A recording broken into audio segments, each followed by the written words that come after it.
नमस्कार. सर्व श्रोत्यांच्या हृदयस्थ परमेश्वराला वंदन करून आजचं आपलं हनुमान गुणवर्णन आपण सुरू करूया. सर्वारिष्ट निवारकम शुभकरम पिंगाक्ष अक्षापहम सीतान्वेषण तत्परम कपिवरम कोटिंदु सूर्यप्रभम लंकाद्वीप भयंकरम सकलदम सुग्रीव सन्मानितम देवेंद्रादि समस्त देव विनुतम काकुस्थ दूतम भजे. अशा या रामभक्त हनुमानाला आपण वंदन करून आजची सुरुवात करूया. आपल्या आजच्या ह्याचं शीर्षकच आहे रामदूता प्रभंजना. तर पहिल्या ह्याच्यात आपण रामदूताची माहिती सांगणार आहे आणि मग त्यांनी घडवून आणलेलं प्रभंजन सांगणार आहे. कारण प्रभंजनाचा एकमेव अर्थ आपल्याला माहिती आहे, तो म्हणजे वावटळ किंवा वादळ. हनुमाने वादळाच्या वेगाने कशी आपली कामं कार्य पार पडलीत हे आपल्याला बघायचंय. हनुमंताचं एकमेव वर्णन करणार रामायणातील 7 कांडांपैकी एक कांड, त्याचं नाव आहे सुंदरकांड. हनुमंताची प्रथम भेट आपल्याला सर्वप्रथम भेट होते ती किष्किंधा कांडात. किष्किंधा कांडात पर्वतावर सुग्रीव आणि हनुमंत बसलेले आहेत. अशा वेळेला राम लक्ष्मण सीतेच्या शोधार्थ बाहेर पडलेले आहेत.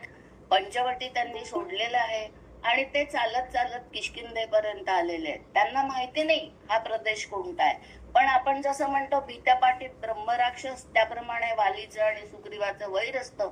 म्हणून घाबरलेल्या सुग्रीवानी हनुमंताला पाठवलेलं आहे की जा आणि हे 2 जे राजस कुमार येतात ते बघ कोण आहेत. हे वालीनी पाठवलेले माझे मारेकरी आहेत की दुसरे कोणी आहेत. त्याप्रमाणे हनुमंत वाल्मिकी रामायणामध्ये असं वर्णन केलंय की आपला कपी वेश टाकून छोट्या बटूचा वेश धारण करतो आणि बटू रूपात तो रामचंद्रांना सर्वप्रथम भेटलेला आहे. रामचंद्रांशी त्यांनी संवाद साधलेला आहे आणि मग रामांनी लक्ष्मणाला असं म्हटलंय, बघ ह्याचं जे बोलणं आहे ते बोलणं किती सुंदर आहे. याच्या एकंदर बोलण्यावरून आपल्याला याला वेदांचं आणि व्याकरणाचं ज्ञान आहे हे निश्चितच पटतं. नाही तर काय आपण बोलतोच, आपण काय म्हणतो, मला ही गोष्ट भयंकर आवडली. अरे आवडणारी गोष्ट भयंकर कशी असेल? ती गोड असू शकते, मधुर असू शकते, प्रिय असू शकते, पण भयंकर नसू शकते. म्हणजे काय, हनुमंताच्या बोलण्यावरूनच रामचंद्रांनी त्याची परीक्षा केलेली आहे आणि मग त्यांनी हनुमंताला म्हटलंय की हा सुसंस्कृत दिसतो. आणि जेव्हा रामचंद्रांनी लक्ष्मणांनी त्याला सांगितलंय की अशी अशी सीतेचं हरण झालेलं आहे आणि तिच्या शोधार्थ आम्ही निघालेलो आहे, तेव्हा हनुमंत म्हणतात की चला आता बघा, त्यांनी सुग्रीवाला विचारलेलं नाहीये, पण तो सुग्रीवाचा एवढा सखा होता, मित्र होता, एवढा तो प्राणप्रिय होता की त्यांनी सुग्रीवाच्या वतीने आश्वासन देऊन टाकलाय की चला माझा मित्र जो सुग्रीव आहे तो तुम्हाला मदत करेल, कारण तो पण तुमच्यासारखाच समदुःखी आहे. आपण म्हणतो ना व्यसनेषु सख्यम किंवा मित्र परीक्षा, त्याप्रमाणे त्यांनी केलेली आहे. पुढे सुग्रीव आणि रामचंद्र यांचे करार मदार झाले, त्याप्रमाणे वालीचा वध झालेला आहे. वालीचा वध झाल्यानंतर पावसाळा आलेला आहे आणि मग रामचंद्रांनी विचार केला की इतके वर्ष हा सुग्रीव आपल्या पत्नीपासून दूर आहे, राज्यापासून दूर आहे, तर याला जरा उपभोग घेऊ द्या राज्याचा. आणि म्हणून त्यांनी 4 महिन्यांची मुदत दिलेली आहे. आणि मग जेव्हा त्यांच्या असं लक्षात येतं की अरे पावसाळा संपत आला तरी सुद्धा सुग्रीवानी अजूनही सीतेच्या शोधासाठी कुठल्याही प्रकारची हालचाल केलेली नाही, हे लक्षात आल्याबरोबर त्यांनी पाठवलंय लक्ष्मणाला आणि सांगितलंय की जा सुग्रीवाला निरोप दे की ज्या मार्गाने वाली गेला तो मार्ग अजूनही तुझ्यासाठी मी उघडा ठेवलेला आहे. झालं. चिडलेल्या लक्ष्मणाला येताना पाहिल्याबरोबर हनुमंतराय सर्वप्रथम त्याच्याजवळ जातात. बुद्धिमताम वरिष्ठाम आपण जे त्यांना म्हणतो त्याचं हे एक कारण आहे. आणि लक्ष्मणाला सामोरे गेल्यानंतर आता बघा, या किष्किंधा नगरीत सगळ्यात पहिल्यांदा भेट झालेली असते ती हनुमंताशी. मग आपण सहजच म्हणतो ना, अरे तुझा मित्र कसा, तुझ्या सांगण्यावरनं मी त्याला अशी अशी मदत केली, पण आता झालं त्याचं काम झाल्यावर तो तर काहीच बघत नाही. त्याप्रमाणे हनुमंतांनी लक्ष्मणांचा अर्धा राग शांत केलेला आहे आणि तारेला पाठवलेला आहे. केव्हा कुठे कसं वागावं याचं पूर्ण ज्ञान हनुमंताला आहे. आणि त्याप्रमाणे तारेंनी सांगितलंय की सुग्रीवांनी 4 टोळ्यांची 4 प्रकारामध्ये वानर सैन्याची विभागणी केलेली आहे आणि त्याप्रमाणे ठरलेलं आहे पूर्व पश्चिम उत्तर दक्षिण हे सगळे वानर लोक निघालेले आहेत. आता बघा इथे एक गंमत आहे. आता वालीचा पुत्र जो अंगद आहे हा अंगद चिडलेला आहे कारण त्याच्या पित्याची हत्या झालेली आहे रामचंद्राकडून. तर तो थोडासा विरोधात आहे. हे मी जे पहिला भाग सांगणार आहे तो सगळा वाल्मिकी रामायणावर आधारित असलेल्या दोन सांगणार आहे. मग त्याप्रमाणे अंगदाचा थोडासा विरोध असतो पण तो सुद्धा हनुमान मोडून काढतो आणि मग या सुग्रीवाच्या अधिपत्याखाली हे नल नील जांबुवंत अंगद हे सगळे दक्षिण दिशेला आलेले आहेत. रामचंद्रांशी विचार विनिमय झालेला आहे. एवढ्या कालावधीत रामचंद्रांना हनुमंताच्या बुद्धीचा प्रत्यय आलेला आहे आणि हनुमंताच्या बुद्धीचा प्रत्यय आल्यानंतर त्यांना याची पूर्णपणे खात्री पटलेली आहे की सीतेचा शोध जर का कोणाकडून लावला जाईल तर तो फक्त एकमेव हनुमंताकडूनच. म्हणून हनुमंतानी त्याला रामचंद्रांनी आपली अंगठी त्याला दिलेली आहे आणि मग ती अंगठी घेऊन हे सगळे जण समुद्राच्या तीरी बसले असताना आता विचार करतात की एवढा मोठा 100 योजन म्हणजे जवळजवळ 400 किलोमीटर दूरवर पसरलेला हा समुद्र उल्लंघन करून आपण लंकेत पोचायचं कसं. कारण सीतेचं जे हरण केलंय ते कोणी केलंय हे माहित नाही पण दक्षिण दिशेला तिला नेलेला आहे. नेणारा कोण हेही सुग्रीवाला आणि हनुमंताला माहित नाही. कारण आपल्याला माहिती आहे ऋष्यमुख पर्वतावर हे सुग्रीवासह 4-5 जण बसलेले पाहिल्यानंतर सीतेने आपल्या अंगावरचे दागिने तिथे टाकलेले आहेत आणि त्या दागिन्यांची ओळख राम आणि लक्ष्मण यांना पटली आहे. म्हणून रामचंद्रांनी आपली अंगठी हनुमंताला दिलेली आहे. आणि त्याप्रमाणे विचार विनिमय सुरू असताना प्रत्येक जण म्हणतो की नाही मी एवढं जाऊ शकत नाही, मी इतकी लांब उडी मारू शकत नाही. मग आता कोण जाणार. मग कोण जाणार तर जांबुवंत जो असतो तो जांबुवंत हनुमंताला आठवण करून देतात आणि काय म्हणतात उत्तिष्ठ कपिशार्दूल लंघय महार्णवम पराही सर्वभूतानां हनुमन्या गतिस्तम. अरे हनुमंता तू उठ आणि तुझ्यातच ही ताकद आहे. मग हनुमंताला कसं माहित नाही की आपल्यामध्ये ही ताकद आहे. तर आपल्याला माहितीये हनुमंत हे जे नाव आपल्याला माहितीये की हनुमंताच्या हनवटीवर इंद्राचं वज्र लागलं आणि तेव्हापासून त्याला हनुमंत हे नाव मिळालं. पण हा झाला हनुमंत नावाचा एक भाग. दुसरा भाग मी तुम्हाला पुढे वेळेनुसार सांगणारच आहे. मग ते कारण काय झालं आणि मग वायुदेव जे याचे पिता होते केशरी त्यांनी हनुमंताला घेतलेलं आहे आणि ते गुहेमध्ये गेलेले आहेत. आणि मग आता बघा वारच नाही म्हटल्यावर सर्वसामान्य लोकांचं जीवन कसं चालणार. मग सगळे देव तिथे आले. त्यांनी मरुताची क्षमा मागितली आहे. वेगवेगळ्या प्रकारचे सगळ्या देवांनी आपले आशीर्वाद दिलेले आहेत. आणि मग हनुमंत त्यामुळे छोटे आहेत त्यावेळेला बाल स्वरूपात असणारे हनुमंत बालसुलभ भावनेनी ऋषीमुनींना त्रास द्यायला लागले. त्यांनी जमा केलेली कंद मुळं फळं सगळी खायला लागलेले आहेत. ऋषीमुनी अगदी त्रस्त होऊन गेले. पण आता हा एवढा वीर पराक्रमी असणाऱ्याला ह्याला सारखं नाही कसं म्हणायचं. म्हणून त्यांनी ऋषींनी हनुमंताला शाप दिलेला आहे की जोवर तुला दुसरं कोणीही तुझ्या सत्वाची जाणीव करून देणार नाही तोवर तुला तुझ्या ठिकाणी असणारी शक्ती आठवणार नाही. त्याप्रमाणे जांबुवंतांनी त्याला आठवण करून दिल्यानंतर हा महाबली सागर उल्लंघनाला तयार होतो. आता दुसरी एक गोष्ट आपल्या मनात विचार येतो की रामचंद्रांनी यांना अंगठी दिली होती तर ती अंगठी त्यांनी कुठे ठेवली होती. तर ती अंगठी कुठे ठेवली तर ती त्यांनी आपल्या तोंडात ठेवली. मग ती अंगठी त्यांनी तोंडात ठेवला याचा लाक्षणिक अर्थ काय की रामनामाच्या सतत जपाच्या सामर्थ्याने त्यांच्या अंगात एवढी ताकद आली होती की त्यांना विश्वास वाटला होता की रामनामाच्या भरोशावर हा समुद्र आपण नक्कीच उल्लंघून जाऊ असं आणि त्यांनी ठरवलंय. आणि त्याप्रमाणे त्यांनी ते हनुमंतांनी समुद्र पार करायचा ठरवलाय. मग आता समुद्र उल्लंघून जात असताना त्या रामची सेवा करणाऱ्या हनुमंताच्या मार्गात 3 अडथळे येतात. एक येतो सगळ्यात पहिला अडथळा म्हणजे मैनाक पर्वत. या मैनाक पर्वताने कधी काळी या पवनराजाला मदत केलेली असते. मग या नात्याने तो मैनाक पर्वत हा हनुमंताचा काका ठरतो. मग मैनाक पर्वताने विश्रांती घेतलेली आणि त्यांना सांगितलंय की 100 योजना अजून तुला पार करून जायची, मध्ये कुठेही विश्रांतीसाठी ठिकाण नाही, तेव्हा तू क्षणभर माझ्या इथे थांब, विश्रांती घे. पण कोणतंही कार्य करत असताना मध्ये येणाऱ्या अडथळ्यांना जो पार करतो, पण कसं, इंद्रियांवर ताबा मिळवून तोच त्याच्या कार्यात यशस्वी होतो. हा एक संदेश मैनाक पर्वतावर हनुमंतांनी न थांबता आपली गती जी चालू ठेवली त्याच्यावरून आपल्याला घेता येतो. दुसरा अडथळा आहे तो सुरसा या राक्षसिणीचा. मग ती म्हणते की चला, बरेच दिवसांनी आपल्याला आता खाद्य मिळालेलं आहे आणि म्हणून ती हनुमंताला खायला आपला जबडा उघडते. या ठिकाणी हनुमंत विशालकाय रूप धारण करतात आणि ती पण तशी वाढत जाते. मग जशी जशी ती वाढत जाते तसं तसं हे मोठं रूप धारण करतात आणि पटकन छोटं रूप धारण करून तिच्या नाकपुडीतून बाहेर पडतात. पण ते पडत असताना तिचा विध्वंस केल्याशिवाय राहत नाही. म्हणजे कुठे आपण लहान रूप धारण करावं आणि कुठे आपण मोठं रूप धारण करावं याच तारतम्य माणसाच्या ठिकाणी असायलाच पाहिजे.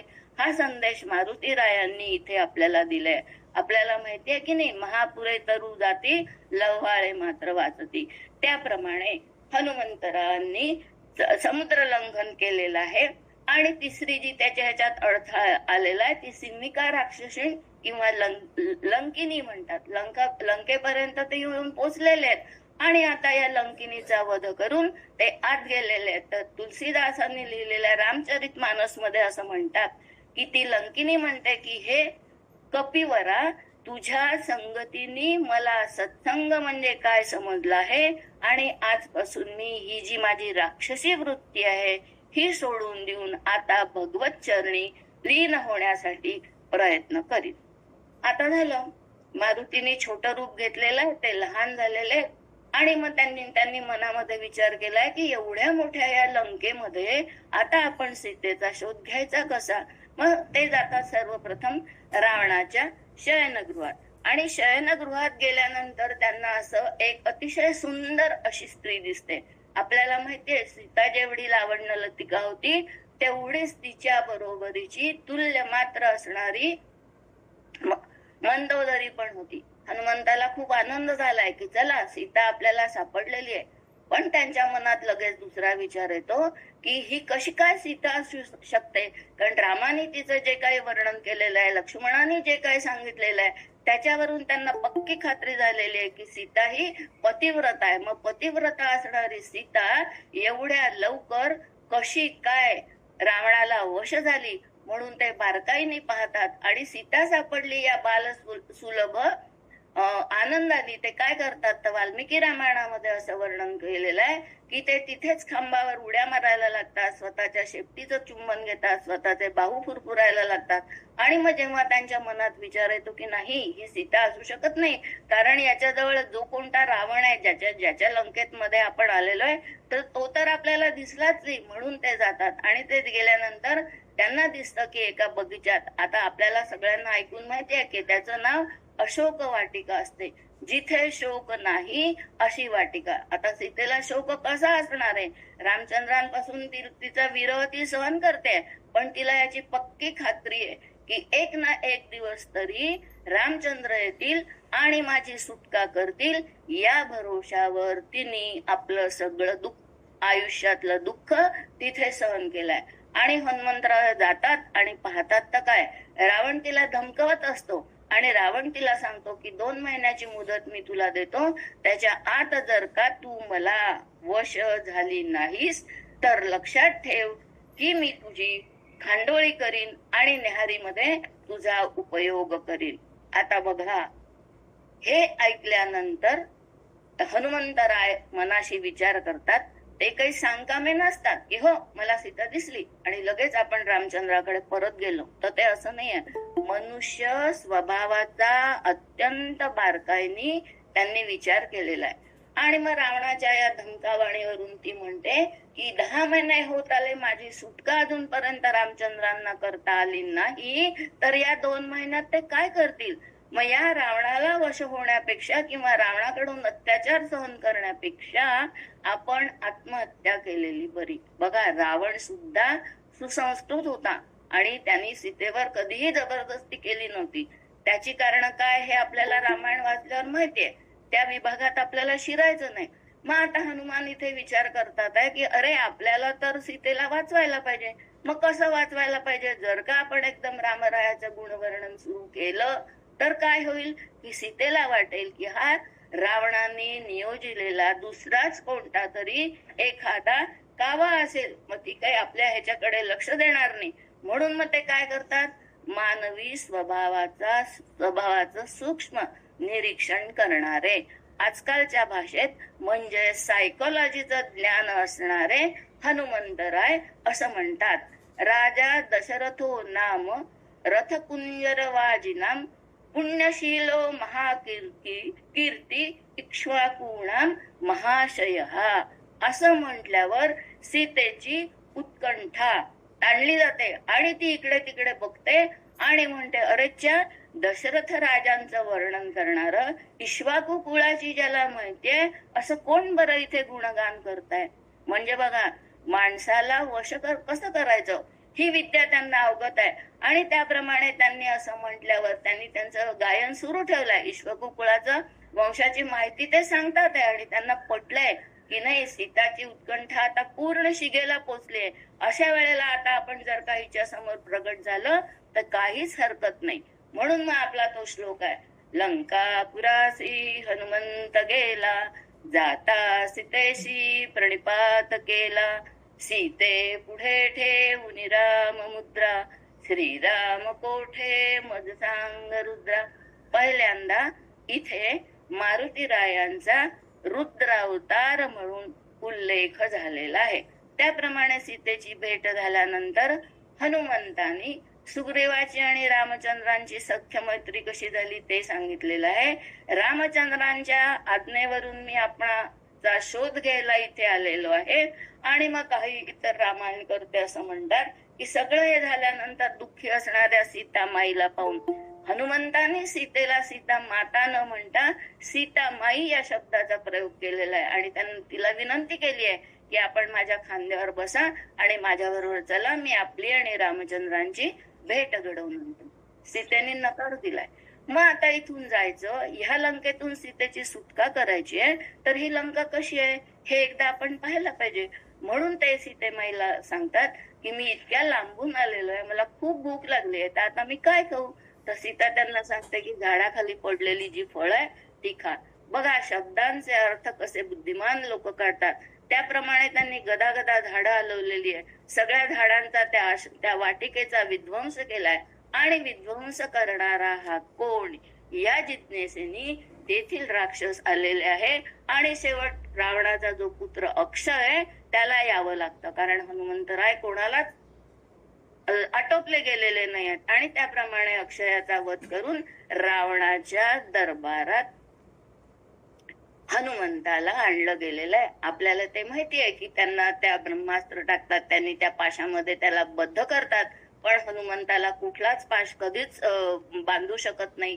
हा त्याला जसा काही वर मिळाला असतो त्याप्रमाणे रावणाच्या दरबारात ते येतात आणि मग त्यांना असं सांगितलं जातं की आता रावण असं म्हणतो की एवढा विध्वंस करणारा हा जो आहे याला आपण मृत्यूदंड दिला पाहिजे. त्यावेळेला बिभीषण येतो आणि बिभीषण सांगतो की हा दूत आहे, दूताचा वध करणं हे आपल्या नीतीत म्हणजे राजनीतीत रावणाला ते पटलेलं आहे आणि त्याप्रमाणे याला शिक्षा काय करायची म्हणून हनुमंताच्या शेपटीला आग लावण्यात येते. मग त्यावेळेला हनुमंताचं चातुर्य कसं दिसतं, तो म्हणतो रावणाला की आपण मुख्य आहात, आपण स्वामी आहात, तेव्हा माझ्या शेपटीला पेटवण्याचा पहिला मान आपल्याला मिळालेला पाहिजे. आणि मग इतर रामायणकर्त्यांनी असं म्हटलंय, आपल्याला तो श्लोक पण माहिती आहे की हनुमंताची दाढी आणि मिशा जळल्या. मग हनुमंताची पेटती शेपटी घेऊन ते लंकेत या घराहून त्या घरावर, त्या घराहून त्या घरावर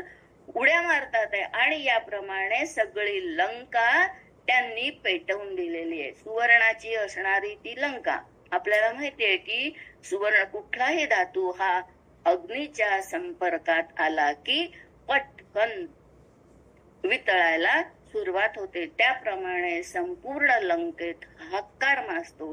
हनुमंतांनी आपल्या बुद्धिचातुर्याने रावणाचा दरबार पाहिलेला असतो आणि ते परत सीतामाईकडे येतात आणि सीतामाईला सांगतात की मी एक छोटासा रामाच्या म्हणजे सुग्रीवाच्या सेनेतील एक वानर आहेत. माझ्यापेक्षा अतिशय बलिष्ठ वानर या सुग्रीवाच्या सेनेत आहेत आणि मग असे वानर सगळेजण मिळून जेव्हा लंकेवर हल्ला करतील तेव्हा रामचंद्रांच्या पराक्रमाने तुझी सुटका होणं अजिबात अशक्य नाही. नवे नवे तुझी सुटकाच होईल.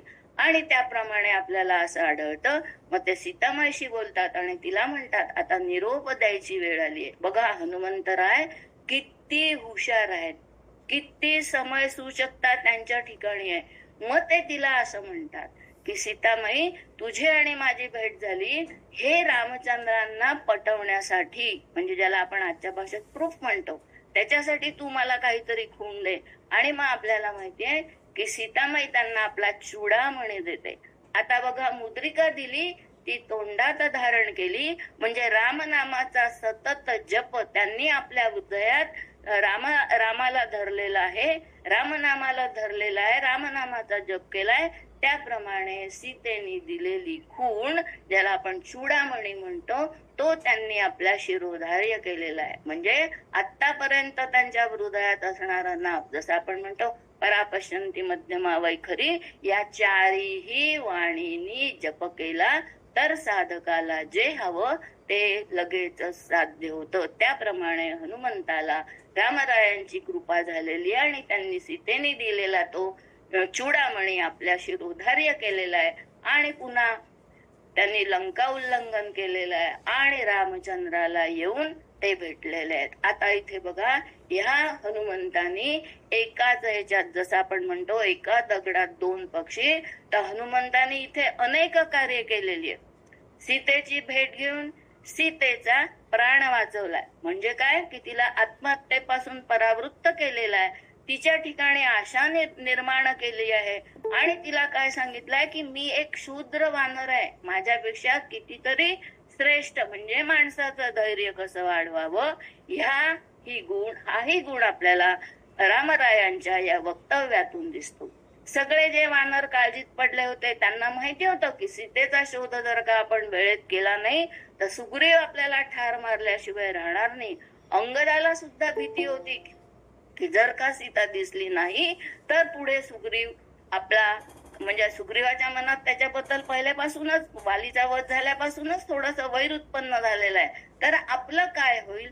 पण हनुमंतांनी एकाच वेळेला अनेकांची कामं केलेली आहेत, अनेकांचे प्राण वाचवलेले आहेत आणि आनंदाने त्यांनी रामरायाला भेट दिलेली आहे आणि रामरायाला सगळा वृत्तांत सांगितलाय. सकल वृत्तांत निवेदिला. हनुमंताच्या ज्या दोन आरत्या आपल्याकडे प्रामुख्याने म्हटल्या जातात, जय जय आरती हनुमंता आणि सत्राणे उड्डाणे. तर पहिल्या आरतीमध्ये आपण जेव्हा पाहतो तेव्हा रामचंद्रांचा दूत म्हणून हनुमंतांनी केलेल्या सगळ्या कार्यांचं वर्णन आहे. म्हणजे आपल्या आजच्या ह्याच्या शीर्षकाचा पहिला जो भाग आहे रामदूत, त्याचं वर्णन पहिल्या आरतीत आहे आणि दुसऱ्या आरतीत सत्राणे उड्डाणे ही जी आहे त्याच्यात रुद्र रूपाचं वर्णन केलेलं आहे. त्याप्रमाणे हनुमंतांची आणि यांची भेट होते. रामचंद्रांना सगळं सांगतात. आता इथेच सुंदर कांड संपतं.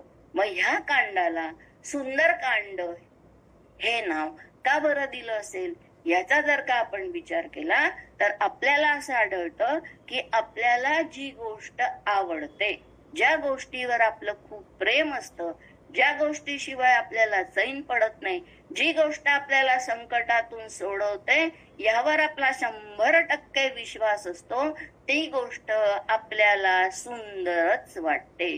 त्याप्रमाणे रामचंद्रांना हनुमंतराय अत्यंत आवडीचे वाटू लागले, सुंदर वाटू लागले, म्हणून कदाचित ह्या कांडाला सुंदरकांड हे नाव दिलं असेल. किंवा भावनिक दृष्टीने जर का आपण विचार केला तर कुठेतरी असा उल्लेख आहे की हनुमंताची आई जी होती अंजनी माता, ती हनुमंताला कायम सुंदर म्हणायची, म्हणून तिच्या पुत्राचं केलेलं साध्यंत वर्णन ज्या कांडात आहे त्या कांडाला सुंदरकांड असं म्हणतात. मग सुंदरकांड वाचल्यानंतर एकदा विचार येतो की जरी रामायणाचा नायक रामचंद्र भगवान असले तरी पण या सुंदरकांडाचा नायक हनुमानच असावे. व त्यांना प्रतिनायक म्हणावं का? तर नाही. हनुमंतरायांना प्रतिनायक न म्हणता वीर दास्य नायक म्हणणं जास्त शोभेल. आता हनुमंतरायांच्या या सुंदरकांडामध्ये त्यांनी केलेल्या या सगळ्या कृत्यावरून आपल्याला काय दिसतं? तर सगळ्यात पहिल्यांदा त्यांची असणारी स्वामी प्रती अढळ भक्ती. दुसरं काय दिसतं? प्रखर वैराग्य. कारण रावणाच्या शयनगृहात शिरल्यानंतर ते म्हणतात की एवढ्या सुंदर स्त्रियांना मी अस्ताव्यस्त स्वरूपात पाहिलं, पण माझ्या मनात कुठल्याही प्रकारचा विकार उत्पन्न झाला नाही. म्हणजे माझं वैराग्य तसंच नाही. अतुलनीय बुद्धिमत्ता. ते जेव्हा त्या लंकिनीशी किंवा सीतामात्याशी संवाद साधतात तेव्हा कमालीचं चापल्य जेव्हा त्यांना सुरमा भेटते तेव्हा दिसतं. आणि दृढ इंद्रिय निग्रह. मैनाक पर्वताशी जे संवाद साधतात त्याप्रमाणे त्यावरून आपल्याला त्यांचे हे गुण इथे दिसून येतात. आता आपल्याला माहितीये अंजनीसूत, वायुपुत्र, पवनपुत्र, महाबली, मारुती ही सगळी नावं आपल्या परिचयाची आहे. त्या नावातून त्यांचं गुणवैशिष्ट्य सिद्ध होतं. पण ह्या वाल्मिकी रामायणामध्ये वारंवार आलेली इतरही नावं मी तुम्हाला सांगते. खूप ठिकाणी हनुमंताचा उल्लेख रामेष्ठ असा केलाय. रामेष्ठ म्हणजे काय? श्रीरामांचा आवडता भक्त. फाल्गुन सखा. आपल्याला माहितीये की ते अर्जुनाचे मित्र होते. महाभारताचं युद्ध जेव्हा झालं तेव्हा श्रीकृष्णांनी त्याला सांगितलंय की अर्जुना पहिले तू उतरायचं, तुझ्यानंतर मी उतरीन. आणि शेवटच्या याच्यात आपल्याला माहितीये की तो अर्जुनाचा रथ जळून खाक झाला, कारण अर्जुनाच्या रथाचं रक्षण प्रत्यक्ष हनुमंत भगवान करत होते. कारण अर्जुन सखा म्हटलेला आहे. भीम हा सुद्धा हनुमंताचा भाऊ आहे, कारण भीम पण पवनापासून झालेला आहे आणि हनुमंत सुद्धा पवनसूत आहेत. त्याच्यानंतर त्यांनी म्हटलंय पिंगाक्ष. आता पिंगट रंगाचे डोळे असणारा सीताशोक विनाशनम. बरोबर आहे, सीतेचा शोक तर त्यांनी नाहीसाच केला. उदधी क्रमण, समुद्र ओलांडणारा. आणि सगळ्यात त्याला लागू पडेल असं नाव आहे दशग्रीव दर्पहा. रावणाला जो अभिमान होता की ही एवढा मोठा समुद्र पार करून माझ्या इथे कोणी येऊ शकत नाही, बर समजा आला तर आला, माझा पराभव कोणी करूच शकत नाही, त्याप्रमाणे रावणाची सोन्याची लंका त्यांनी जाळून दिलेली आहे. मग या संपूर्ण सुंदरकांडामध्ये हनुमंतांनी ज्या ज्या कोणत्या गोष्टी केल्या किंवा जी जी कृत्य हनुमंताकडून करण्यात आली त्यांचं वर्णन फक्त 2 ओळीत आपल्याला करता येतं. काय म्हणतात श्लोकामध्ये, या संस्कृतीच्यात काय म्हटलंय? दूरीकृतम सीतार्तिही, प्रगटीकृत राम वैभव स्फूर्तिही, दारित दशमुख कीर्तिही, पुरतो मम भातु हनुमतो मूर्तिही. अशी ही सीतेचा आर्तता दूर करणारा, रामाला वैभव प्राप्त करून देण्याची स्फूर्ती देणारा, कारण सीतेचा शोध लागलेला आहे, रावणाचं गर्वहरण करणारा, ज्याला आपण म्हणतो ना नक्षा उतरवणारा, तो असा हनुमंतराय सतत आमच्या समोर असावा.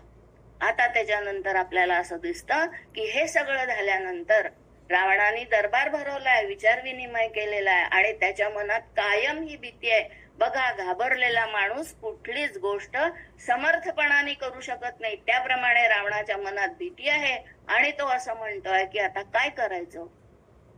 दरबार भरवलेला आहे की तोपर्यंत या लंकेच्या दुसऱ्या तीराला सैन्य येऊन पोचलेलं आहे आणि मग विभीषणाने त्याला समजावून सांगितलेलं आहे, संपूर्ण याच्यावर आलेली ही आपत्ती आहे, आता तू आता सीतेची तू बंदिवासातून सुटका कर असं म्हटलेलं आहे. पण ते काही रावणाला नेहमीप्रमाणे पटलं नाही. मग विभीषणाने त्याचा पक्ष सोडून दिलेला आहे आणि तो रामरायाला येऊन मिळालेला आहे.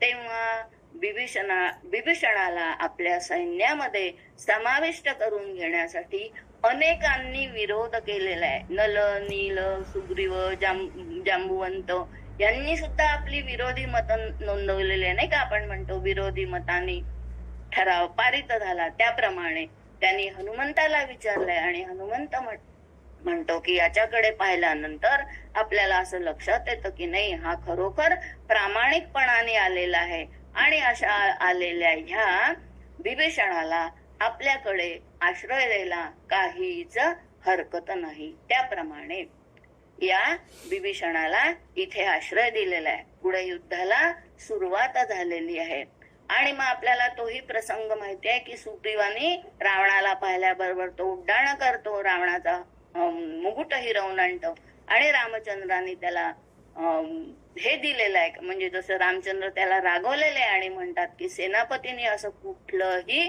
कृत्य केलेलं मला यापुढे चालणार नाही, माझ्या आज्ञेशिवाय आणि हनुमंताच्या अनुमतीशिवाय यापुढे कोणीही काहीही करायचं नाही. मग लक्ष्मणाला शक्ती लागलेली आहे आणि लक्ष्मणाला शक्ती लागल्यानंतर ते द्रोणागिरी पर्वतावर पोहोचले. तेव्हा त्यांना ओळखू येईना की आता ह्याच्यातली नक्की कोणती वनस्पती आपल्याला न्यायची आहे. मग त्यावेळेला त्यांनी काय केलं तर संपूर्ण द्रोणागिरी पर्वत उचलून आणला आणि लक्ष्मणाला सावध केलेला आहे की लक्ष्मणाला रामचंद्राचा बहिष्ठ प्राण म्हटलेला आहे आणि त्यांनी म्हटलंय की जर का लक्ष्मणच राहिला नाही तर माझा काय उपयोग. आणि त्याप्रमाणे लक्ष्मण सावध झाल्यानंतर सगळ्यांना खूप आनंद झालाय. सगळ्यांनी हनुमंताच्या नावाचा, रामरायाच्या नावाचा जय जयकार केलेला आहे आणि त्या एका द्रोणागिरी पर्वताला उचलून आणल्यामुळे त्यांनी आपलं महाबली नाव सार्थ केलेलं आहे.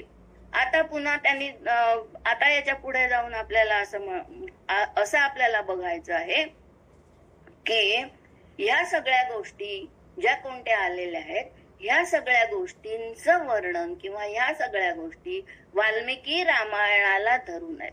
झालं, आता 7-8 दिवस झालेले आहेत. युद्धाचं काही अंत होत नाही, ना रामचंद्रांचा वध करू शकत, ना रावणाचा वध झालेला आहे. आता बघा, मागे मी एकदा उल्लेख केला होता की रावण सुद्धा सुसंस्कृत आहे. मग त्याप्रमाणे लक्ष्मणाला आणि रामाला शक्ती लागल्यानंतर रावणाने त्याचा वध केलेला नाहीये, कारण राजकारणाच्या त्या काळच्या राजकारणानुसार बलहीनाचा वध करायचा नसतो. इकडे रामाने सुद्धा आपल्या मोठेपणाने रावणालाही 2दा जीवदान दिलेलं आहे आणि आता या युद्धाचा शेवट कधी लागणार याचा विचार करत असतानाच आपल्याला असं दिसतं की शेवट रावणाने आपल्या राक्षसी शक्तीचा वापर केलेला आहे. मग आता ती राक्षसी शक्ती कोणती. आता रामचरितमानस मध्ये असं म्हटलेलं आहे, बघा, वाल्मिकींचा रामायण हा इतिहास आहे. इतिहासामध्ये त्यांनी कुठल्याही सत्य घटनेचा अपलाप केलेला नाही, सत्य तेच वर्णन केलेलं आहे. स्वतःच्या प्रतिभेचा दाखवण्यासाठी कुठेही वापर केलेला नाही. जे जे घडलं तेच ते त्यांनी लिहिलंय. पण रामचरितमानस तुलसीदासांनी ज्याची रचना केली त्याचा पाया मात्र भक्तीचा आहे. मग भक्तीच्या पायावर उभं असणार हे रामचरितमानस. या रामचरितमानसामध्ये असं वर्णन केलेलं आहे की आपल्याला माहितीये की रावणाच्या ठिकाणी जरी 9 गुण चांगले होते तरी राक्षसी वृत्तीचा 1 गुण त्याच्या ठिकाणी होता. त्याप्रमाणे अहिरावण महिरावण हे रावणाचे मावस भाऊ आहेत. आणि मग रावणाने असं सांगितलेलं आहे, अहिरावण महिरावण यांची मदत मागितली आहे आणि त्याप्रमाणे अहिरावण महिरावण यांनी राम आणि लक्ष्मणांना पाताळ लोकात नेलेलं आहे. आता बिभीषणाच्या लक्षात ही गोष्ट आलेली आहे, कारण बिभीषण हा सख्खा भाऊच आहे. म्हणजे एका नात्याने जर का आपण पाहिलं तर बिभीषणाचे पण ते भाऊ आहेत. बिभीषणाला भलेही लोक घरभेदी म्हणू देत, पण बिभीषणाच्या मदतीमुळेच रामरायांना विजय मिळणं शक्य झालेलं आहे. जसं रामरायाच्या या विजयामध्ये हनुमंताचा मोठा वाटा आहे, तसा खारीचा वाटा बिभीषणाचा सुद्धा आहे. आणि त्याप्रमाणे मग या पाताल लोकात जाणार कोण, आपल्याला माहितीये. वेळोवेळी हनुमंताला आठवण करून दिलेली आहे आणि हनुमंताला सांगितलंय की आता तू पाताळ लोकांमध्ये जा. त्याप्रमाणे हनुमंत पाताळ लोकात गेलेले आहे आणि त्यांनी पाहिलं तर काय, ही जी अहिरावण महिरावणाची देवी होती तिचं नाव कामाख्या लिहिलंय आणि त्या कामाख्या देवीला हा नरबळी देण्यात येणार आहे. आणि अहिरावण महिरावण यांना अतिशय आनंद झालेला आहे आणि त्या आनंदामध्ये ते म्हणतात आहे की त्यांनी राम आणि लक्ष्मणांना साखळदंडांनी बांधून ठेवलेलं आहे. हे हनुमंतांनी पाहिलंय. आता त्यांच्या मनात विचार येतो की अरे, जर का आपण यांचे साखळदंड सोडत बसलो, त्याचा आवाज जर का झाला तर हे दोघं जण येतील आणि मग आपलं कार्य सफल होणार नाही. मग त्यांना या ऋषीमुनींनी सगळ्या देवांनी वर दिलेलाच असतो की तुला हवं तेव्हा हवं ते रूप धारण करता येईल. त्याप्रमाणे एका ठिकाणी एका रामायणामध्ये असं वर्णन केलंय की ते कामाख्य देवीचं रूप घेतात. आणि ह्याचं प्रत्यंतर आम्हाला आलं जेव्हा आम्ही अयोध्येला गेलो होतो, तेव्हा तिथे देशपांड्यांचं एक राम मंदिर आहे, त्याला काळा राम मंदिर म्हणतात. मग त्या राम मंदिरामध्ये असं दिसतंय की राम लक्ष्मण सीतेची मूर्ती एके ठिकाणी आहे आणि त्याच्या समोर साडी नेसलेली हनुमंताची मूर्ती आहे. तेव्हा मी तिथल्या त्या देवस्थानामध्ये हजर जे कोणी होते, तिथले जे कोणी मुख्य होते, त्यांना विचारलं का हो, हे हनुमंताचं असं रूप, हे साडी नेसलेलं कोण आहे? रामाच्या समोर तर नेहमी हनुमान असतात. तर ते म्हणाले हे हनुमंताचंच रूप आहे. आणि त्यांनी मग ही अहिरावण महिरावणाची गोष्ट मला संपूर्णपणे सांगितली. मग त्याप्रमाणे या हनुमंतांनी त्या कामाख्या देवीमध्ये प्रवेश केलेला आहे. आणि अहिरावण महिरावण आता यांचा वध करण्यापूर्वी येतात, त्यांनी आपल्या तलवारी बाजूला ठेवलेल्या आहेत आणि ते त्या कामाख्या देवीला शरण गेले.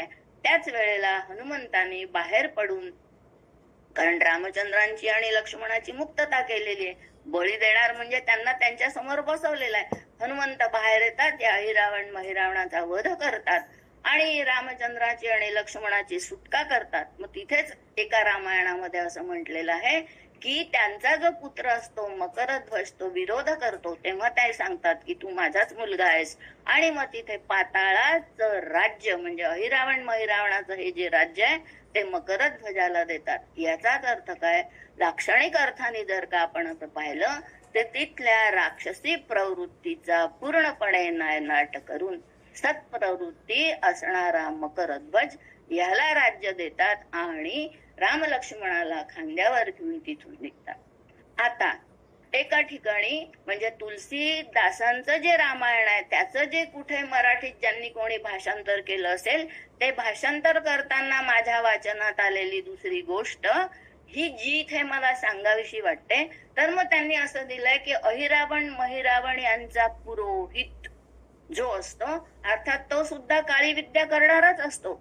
मग तो त्या काळी विद्येप्रमाणे या रामरायांना आणि लक्ष्मणाला साखळ दंडाने बांधून ठेवतो. आणि जसं माणसाला खूप आनंद झाला की आपण बोलतो की नाही, स्वतःशी स्वमत जे आपण व्यक्त करतो, मग त्याप्रमाणे हा म्हणत असतो. हे जेव्हा मारुती राया जेव्हा त्या पाताळात जातात आणि बघतात, तर त्यांचा जो पुरोहित आहे तो स्वतःशी बोलत असतो की कोणीच आता या दोघांची मुक्तता करू शकणार नाही. कारण काय, मी 5 दिवे यांच्या भोवती लावलेले आहेत आणि हे 5 दिवे जो एकाच फुंकरीत विझवू शकेल तोच फक्त यांची सुटका करू शकेल. आपण बघतो आता सध्या या पुण्यात तर फारच फॅड आहे. पंचमुखी हनुमान जो आहे ना, त्याचं चित्र प्रत्येक जण आपल्या दारावर लावतात. तर मला हे कायम गूढ होतं की हे पंचमुखी हनुमंताचं काय असं करतात बुवा, पूजा काय करतात असं. आपल्याला तर नेहमी हनुमान म्हणजे कोणते माहिती आहे, एक तर ज्यांनी द्रोणागिरी हातावर घेतलाय ते राम, पंचायतांमध्ये रामाच्या पदचरणी जे लीन झाले ते, आणि तिसरे हनुमान म्हणजे ज्यांनी आपलं छाती फाडून दाखवली आणि ज्याच्यातून रामाचं दर्शन. हे जे 3 हनुमान आहेत हे आपल्या नेहमीच्या परिचयाचे आहेत. पण हा पंचमुखी हनुमंतानी हे कसं काय रूप घेतलं आणि याचं कारण काय असावं? तर या पंचमुखामध्ये एक ते स्वतः आहेत, एक नरसिंहाचं रूप आहे, एक गरुडाचं रूप आहे, एक हयग्रीवाचं रूप आहे आणि एक वराहचं रूप आहे. मग ते पंचमुखी हनुमान स्वतः रूप घेतात आणि एकाच फुंकरीत ते 5ही दिवे मालवतात किंवा विझवतात आणि 5ही दिवे विझवल्यानंतर ते आपल्या खांद्यावर राम लक्ष्मणांना बसवतात आणि पुन्हा रणभूमीवर घेऊन जातात. राम लक्ष्मण परत आलेले दिसल्यानंतर रावणाला 100% खात्री पटलेली आहे की आता आपला अंत समय जवळ आलेला आहे. भावभक्तीने रामायण वाचणारे, हनुमंताचे गुणगान करणारे लोक असं म्हणतात की विरोधी भक्तीचं प्रतीक म्हणून आपल्याला रावणाचा आदर्श समोर ठेवायला पाहिजे. आणि त्याप्रमाणे रावणाचा वध झालेला आहे, बिभीषणाला राज्याभिषेक केलेला आहे, सगळेजण अयोध्येमध्ये आलेले आहे, रामरायांचा अभिषेक झालाय. त्याच्यानंतर आपल्याला माहिती आहे वर्णसंकर होऊ नये म्हणून रामचंद्रांनी आज्ञा दिलेली आहे की ज्यांनी त्यांनी आता आमच्या इथला सोहळा संपलेला आहे, ज्यांनी त्यांनी आपापल्या घरी वापस जावं. त्याप्रमाणे सुग्रीवासह हनुमंतराय किष्किंधेला परत आलेले आहे आणि किष्किंधेला परत आल्यानंतर हनुमंताची महामंत्री म्हणून नेमणूक केलेली आहे. आणि त्यावेळेला सुद्धा अंगदाच्या मनात विचार येतो की आता मी वेगळं राज्य स्थापन करतो. तेव्हा अंगदाची अत्यंतिक प्रेमाने हनुमंतानी समजूत घातलेली आहे. का बरं? आपल्या राष्ट्राचं विभाजन होऊ नये. आपण पाहतो राष्ट्राचं विभाजन झाल्यानंतर कोणकोणत्या संकटांना आपल्याला समोर जावं लागतं, ती सध्या आपण भोगतच आहोत. त्याप्रमाणे अंगदाची समजूत घातल्यानंतर राष्ट्राचं वैभव कायम राहावं म्हणून हनुमंतानी राज्यकारभारामध्ये सुद्धा भाग घेतलेला आहे. आणि हनुमंत सुग्रीवाचे एवढे सखा आहेत, एवढे मित्र आहेत, एवढे जवळचे आहेत की वेळ प्रसंगी हनुमंतानी सुग्रीवाला तू खरंच रे अजूनही कपीच आहे अशा कानपिचक्या देण्यालाही त्यांनी कमी ठेवलेलं नाही. म्हणजे काय? सगळ्यांना योग्य वेळी योग्य अशी मदत करून वेळ प्रसंगी त्यांना त्यांचे दोष दाखवून देण्याचं सुद्धा काम हनुमंतानी केलेलं आहे. मग हे सगळं पाहिल्यानंतर खूप जण असं म्हणतात की हनुमंतानी काहीच केलं नाही, जेव्हा पाहिलं तेव्हा आपल्या रामाच्या इथे हजर. मग आता त्यांनी हनुमंताला रामरायांनी असं म्हटलेलं आहे, जेव्हा हनुमंत सुग्रीवाबरोबर त्याच्या किष्किंधा नगरीला जातात तेव्हा हनुमंतानी असं म्हटलेला, रामरायांनी असं म्हटलंय की हनुमंता तुझे माझ्यावर इतके उपकार आहेत रे, तू नसतास तर मला हा विजय सुद्धा शक्य झाला नसता. त्यामुळे मी तुला काय देऊ? मला तुझ्याजवळ देण्यासारखं काहीच शिल्लक नाही. मी फक्त तुला गाढ आलिंगन देऊ शकतो. मग त्याला त्यांनी गाढ आलिंगन दिलंय. आजचं आपल्या ह्याच्यावर जे स्टेटसवर टाकलेलं आहे ना ते. मग त्याप्रमाणे त्यांनी रामचंद्रांनी गाढ आलिंगन दिलंय. तेव्हा हनुमंतरायांनी त्यांना असं म्हटलेलं आहे, काय म्हटलेलं आहे की जिथे कुठे तुमचं गुणगान होईल तेथे मी कायम असेन, हाच वर तुम्ही मला द्या. यत्र यत्र, तो जो श्लोक आहे तो श्लोक. मग त्याप्रमाणे त्यांनी असं म्हटलेलं आहे आणि हनुमंतराय गेलेला आहे. त्यावेळेला राज्याभिषेकाच्या वेळेला सीता वारंवार आपल्या गळ्यामध्ये असणाऱ्या एका रत्नजडीत हाराकडे पाहते. रामचंद्रांनी तिची इच्छा ओळखली आहे आणि हनुमंताला तो हार त्यांनी दिलेला आहे. रामचंद्रांनी आपल्या गळ्यातला हार दिलेला आहे आणि हनुमंतरायांनी तो हार मणी फोडले आणि मग त्याच्यात सीता दिसली नाही, त्याच्यात राम दिसले नाही. मग ते म्हणतात की सीतामाई मी असं असं. तर रामचंद्रांनी म्हटलंय ठीक आहे. आणि त्याच्यानंतर त्यांनी हा वर मागितलाय की जिथे जिथे तुझं गुणकीर्तन होईल तिथे तिथे मला राहता आलं पाहिजे, तिथे तिथे मी हजर असलो पाहिजे, अशी विनंती त्यांनी केलेली आहे. आणि त्या विनंतीला मान देऊन आजही आपण असं म्हणतो की जिथे जिथे रामचंद्रांचं गुणसंकीर्तन चालू असतं तिथे तिथे हनुमंतासाठी एक आसन टाकलेलंच असतं. आणि म्हणून मग आपल्याला असा प्रश्न पडतो की हनुमंत जर का नसते तर रामरायांचा विजय होऊ शकला असता का, ह्याचं उत्तर ज्यांनी त्यांनी स्वतःच शोधायचं आहे. मग आता आपल्याला असं दिसेल की जेव्हा लक्ष्मणाचा त्याग केलेला आहे, रामचंद्रांनी म्हटलंय त्यांचा अवतार कार्य समाप्तीची वेळ आलेली आहे, त्यांनी लक्ष्मणाचा त्याग केलेला आहे. आणि लक्ष्मणाचा त्याग केलेला असताना बरेच जण त्यांच्या बरोबर आलेले आहेत, त्याच्यात सुग्रीव पण आहे. मग आपल्याला एक आश्चर्याचा धक्का बसतो की अरे हनुमंत का नाही आहे. तर इथे तुलसीदासांनी सांगितलेली एक गोष्ट आहे की रामचंद्रांची जी मुद्रिका असते, जी त्यांनी सीतेला पाठवलेली असते, तीच अंगठी ते घेतात आणि पाताळात टाकतात आणि हनुमंताला सांगतात जा माझी अंगठी शोधून आण. बघा, आपल्याही नेहमीला अनुभवाला येणारी ही गोष्ट आहे. आपली जी प्रिय व्यक्ती असते त्याला सोडून जाताना आपल्यासारख्या सामान्य लोकांना सुद्धा वाईट वाटतं. रामचंद्रांवर अगणित उपकार करणाऱ्या या हनुमंतासमोर ते शरयू नदीत कसे प्रवेश करू शकले असते, ते त्यांना शक्य नव्हतं. म्हणून त्यांनी हनुमंताला अंगठी शोधायला पाठवलं. हाही तर्क तुलसीदासांनी मांडलेला आपल्याला पटू शकतो. दुसरं खरं कारण हे आहे की हनुमंताच्या मागणीनुसार त्यांनीच म्हटलं होतं की जिथे तुझं गुणसंकीर्तन चालू आहे तिथे मी उपस्थित राहावं, म्हणून आजही आपण हनुमंतासाठी आसन टाकतो. हे जास्त बरोबर आहे. म्हणून हनुमंताची समजूत त्यांनी काढलेली आहे की माझ्या बरोबर हे तुला येता येणार नाही. त्याप्रमाणे रामचंद्रांच्या अवताराची समाप्ती झालेली आहे. आणि आता इथे एक विशेषत्वाने सांगायची गोष्ट अशी की रामाचे जे 4 भाऊ आहेत त्यांची आपण पूजा करतो, पण राम पंचायतनामध्ये त्यांचा समावेश असण्यामुळे आपण त्यांची पूजा करतो, त्यांना वंदन करतो. पण रामाच्या सहवासात किष्किंधेला आल्यापासून, पहिली भेट झाल्यापासून हनुमंतांनी आपल्यावर आपल्या दास्य भक्तीने रामरायांना एवढं प्रसन्न करून घेतलं आहे की रामाच्या बरोबरच आपण हनुमंताची सुद्धा पूजा करतो. रामाच्या संपर्कात येऊन स्वतः देवत्वाला पोचलेले हनुमंतराय. मग अशा या हनुमंताचा आपण नेहमी जन्मोत्सव म्हणतो. जयंती कोणाची करतात? हनुमान जन्मोत्सव साजरा करतो, जयंती साजरी करत नाही.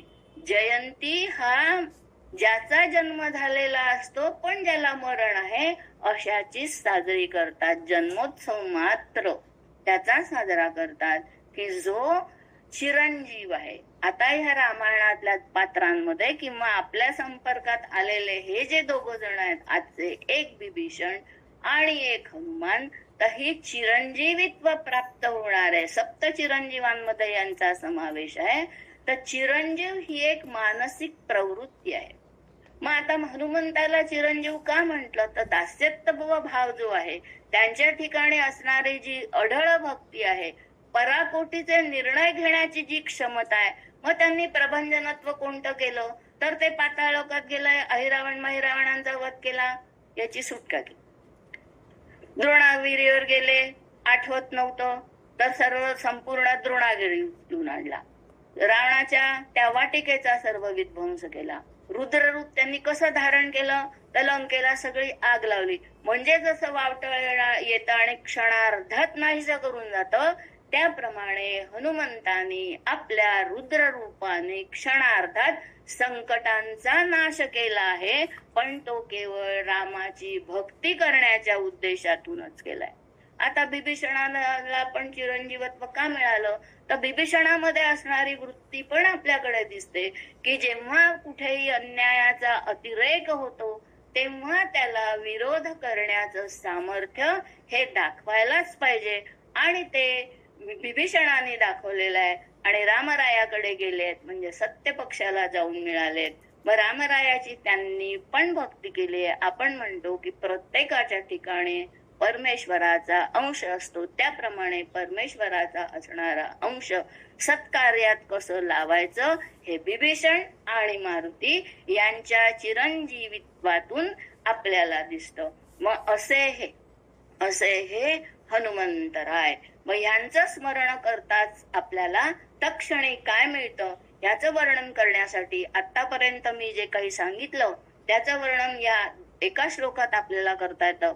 बुद्धिर्बलम यशोधैर्यम निर्भयत्वम अरोगता अजाड्यम व पटुत्वम च हनुमत स्मरणात भवेत. एकट्या हनुमंताचं स्मरण केल्यामुळे आपली बुद्धी तीक्ष्ण होते, आपल्या ठिकाणी असणाऱ्या शक्तीचा वाढ होतो, आपल्याला यश मिळतं, आपण गर्भगळीत न होता आपल्या ठिकाणी धैर्य येतं, आपल्या ठिकाणी निर्भयता येते आणि कशावर कसंही चढाई कशी करायची म्हणजे मात कशी करायची याची विवेक शक्ती आपल्यामध्ये निर्माण होते. अजाड्यता आपल्या बुद्धीला आलेली मरगळ नाहीशी होते. बोलावं कसं म्हणजे आपला मुद्दा कसा पटवून द्यावा, आजकालच्या भाषेत कन्व्हिन्सिंग पॉवर आपली खूप वाढते.